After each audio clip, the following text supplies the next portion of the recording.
ঈদে মিলাদুন্নবী উপলক্ষে ঐতিহাসিক সোহরাওয়ার্দী উদ্যানে আয়োজন করা হয়েছে আন্তর্জাতিক শান্তি মহাসমাবেশের। এ বিষয়ে আরও জানাতে সরাসরি যোগ দিচ্ছেন সহকর্মী আক্তারুজ্জামান। আক্তার, বর্তমানে তো আপনি সোহরাওয়ার্দী উদ্যানে রয়েছেন, বর্তমানে সেখানকার সর্বশেষ কি তথ্য রয়েছে আপনার কাছে?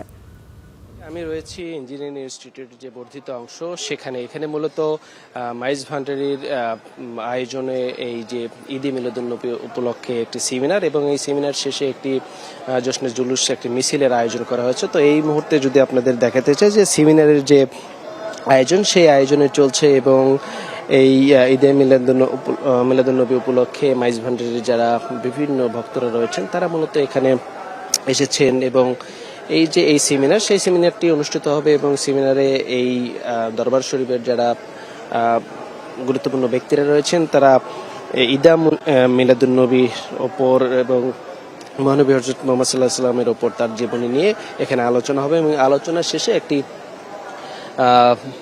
জশ্নে জুলুস যে মিছিল হয় সেই মিছিলটি হবার কথা রয়েছে এবং সেমিনার কিন্তু এখন চলছে এবং ইঞ্জিনিয়ারিং ইনস্টিটিউটের যে বর্ধিত অংশ এই অংশটুকুতেই কিন্তু এই আয়োজন চলছে এবং আমরা বেশ কয়েকজন এখানে যারা এসেছেন তাদের সঙ্গেও কথা বলবার চেষ্টা করছিলাম। তারা বলছিলেন যে হযরত মুহাম্মদ সাল্লাল্লাহু আলাইহি ওয়াসাল্লাম যে আগমন এবং সেই আগমন উপলক্ষেই তাকে শ্রদ্ধা করে ভালোবেসে তার প্রতি যে ভালোবাসা সেই জায়গা থেকে তারা এসেছেন এবং অনেকে আমরা দেখেছি যে খালি পায়ে হেঁটে নবীর দরুদ পড়তে পড়তে তারা এই সেমিনারে অংশ নিয়েছেন এবং সেমিনার কিন্তু এখনো চলছে এবং নেতৃবৃন্দরা তারা কথা বলবেন এবং দরবার শরীফের যারা গুরুত্বপূর্ণ ব্যক্তি রয়েছেন তারাও কথা বলবেন এবং এই সেমিনার শেষে মূলত জশ্নে জুলুস যে মিছিল সেই মিছিলের মধ্য দিয়েই আজকে তাদের যে ঈদে মিলাদুন্নবী উপলক্ষে যে আয়োজন সেই আয়োজনের সমাপ্তি ঘটবে। তো এই ছিল আমার কাছে সর্বশেষ। ফারিয়া।